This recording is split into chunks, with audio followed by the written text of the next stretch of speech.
رمضان ہمدردی کا مہینہ، شہر المواسات، یہ ہمدردی کا مہینہ ہے، لیکن ہمارے تاجر بھی کمائی کے لیے چھرے ہاتھ میں پکڑ لیتے ہیں اور اتنے ریٹ بڑھا دیتے ہیں۔ میں درد سے کہہ رہا ہوں کہ رمضان میں آخرت بناؤ، کتنے پیسے بنا لو، لیکن چیزوں کے ریٹ دگنے تگنے، 5 گنا 10 گنا۔ یہ ظلم نہ کرو، یہ ظلم نہ کرو، یہ ظلم نہ کرو۔ تم تاجر، دکاندار، کپڑے والے، جوتے والے، کھانے والے، مٹھائیوں والے، پکوڑوں والے، سموسوں والے، فروٹوں والے، سارا سال کماؤ، ایک مہینہ ریٹ نیچے لے آؤ تاکہ تمہارا کھاتا آگے جمع ہو، آگے جمع ہو، آگے جمع ہو۔ یہ سخاوت کا مہینہ ہے، یہ مال کا مہینہ بنانے کا نہیں، ذخیرہ اندوزی کا نہیں، سخاوت کا مہینہ ہے۔ لوگوں کو روزے افطار کرواؤ۔ حرمین میں بڑا ایمان تازہ ہوتا ہے دیکھ کر، تو حرمین میں دسترخوان بچھے ہوئے اور آپس میں مقابلے لگے ہوئے ہیں، ایک دوسرے کو پکڑ کے لا رہا، میرے دسترخوان پر، آپ میرے دسترخوان پر آئیں۔ وہاں چھینا جھپٹی لگی ہوتی ہے اور بڑے بڑے شیوخ، بڑے بڑے سردار عرب خود وہاں قہوہ تقسیم کر رہے ہوتے ہیں، ساتھ ان کے نوکر ہوتے ہیں۔ میں منظر بھول نہیں سکتا، بہت بہت اثر آدمی مدینہ منورہ کے۔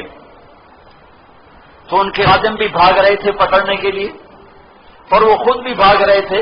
ہم داخل ہوئے، وہ کسی اور کی طرف بھاگے تو انہوں نے اپنے خادموں کو شاید ان کو پکڑو، ان کو پکڑو، یہ جانے نہ پائیں۔ یہ مہینہ تو سخاوت کا مہینہ ہے۔ ہم عرب کی سخاوت کو نہیں پہنچ سکتے، کوئی شک نہیں۔ اجمی بخیل ہوتے ہیں، عرب سخی ہوتے ہیں۔ حاتم طائی سے کسی نے پوچھا تھا، اپنے سے بڑا سخی بھی دیکھا؟ کہنے لگے ہاں، عرب کا ہر بدو مجھ سے بڑا سخی ہے، میں تو بادشاہی کی وجہ سے مشہور ہو گیا۔ پھر واقعہ سنایا، کہنے کا میں گیا سفر میں تھا تو ایک نوجوان بدو کے ہاں رات ٹھہرے، تو اس نے بکرا ذبح کر کے سامنے رکھا۔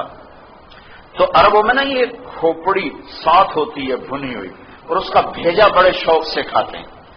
تو کہنے لگے میں نے جو مغز کھول کے کھایا، تو میں نے کہا یار مغز بڑا مزیدار ہے۔ تو نوجوان اٹھا اور آ کے سریاں کاٹ کاٹ کے مغز نکال کے کھلاتا رہا، پکا کے کھلاتا رہا۔ جب میں صبح اٹھا تو میں نے دیکھا اس نے 100 بکریاں ذبح کر کے صرف ان کی سریاں کاٹ کے بھون کے ہمیں کھلا دی تھی۔ اور میں نے اس سے کہا اے نوجوان تیری جائیداد کیا ہے؟ کہ یہی جو پڑی ہو جو دیکھ رہے 100 بکری، کہ یہی میری جائیداد۔ ارے تو نے اپنے لیے کچھ بھی نہ چھوڑا؟ کہ مہمان کو خوش کرنا ہمارا شیوا ہے۔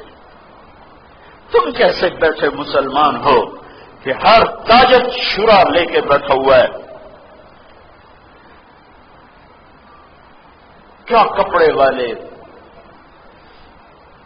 کیا کھانے کی چیزوں والے، ہر کے ہاتھ میں چوری تھار کا خنجر ذبح کرنے پہ لگا ہوا ہے۔ میں اس دیش کا باشندہ ہوں، میرے ماں باپ کی قبریں اس دیش میں ہیں، اور اسلام کے نام پہ 2 ریاستیں 14 صدی بنی ہیں، ایک مدینہ کی ریاست، ایک پاکستان کی ریاست، اور 27 رمضان کو اللہ نے اسے وجود بخشا۔ تم صرف اللہ رسول کے مجرم نہیں ہو، تم ان 6 لاکھ کے بھی مجرم ہو جو راوی کی موجوں میں بہہ گئے، جو چناب اور ستلج کی موجوں میں بہہ گئے، جو بیاس کی موجوں میں بہہ گئے، جو کفر کی کرپانوں کا شکار ہو گئے، جو لاکھوں بیٹیوں کی عزتیں لٹ گئیں، لاکھوں بچوں کی گردنیں کٹ گئیں۔ تمہیں ان کے سامنے جواب دینا ہوگا، اللہ رسول کی باری تو بعد میں آئے گی۔ میرے والد صاحب کے دوست تھے مہاجر، ہم تو لوکل ہیں، ہم نے یہ دکھ نہیں دیکھا. وہ ابا جی کو بتا رہے تھے، میں سن رہا تھا کہ یہ جلندھر سے بھاگا، خاندان سارا کٹ گیا، اکیلی جان لے کے بھاگا. لاہور کا رخ تھا، رات کو چلتا تھا، دن میں کماد میں چھپ جاتا تھا. ستمبر کا مہینہ تھا، اتنا تھا کسی طرح پاکستان پہنچوں. تو چلتے چلتے چلتے چلتے پتہ چلا میں دریائے ستلج پہ جا نکلا. لاہور کو ڈھونڈتے ڈھونڈتے ستلج باول نگر کی طرف، تب سامنے بکھرا دریا، پیچھے کرپانیں تلواریں. میں نے کہا دو موتیں یقینی ہیں، یا پیچھے کرپان ہے یا آگے دریا ہے پانی کی. تو میں نے کہا پانی میں مرنا آسان ہے، تیرنا نہیں آتا تھا. میں نے کہا پانی میں مر جاؤں آسان ہے، یہ ذبح ہونا مشکل ہے. تو میں نے کہا چلو ڈوبتے کو تنکے کا سہارا.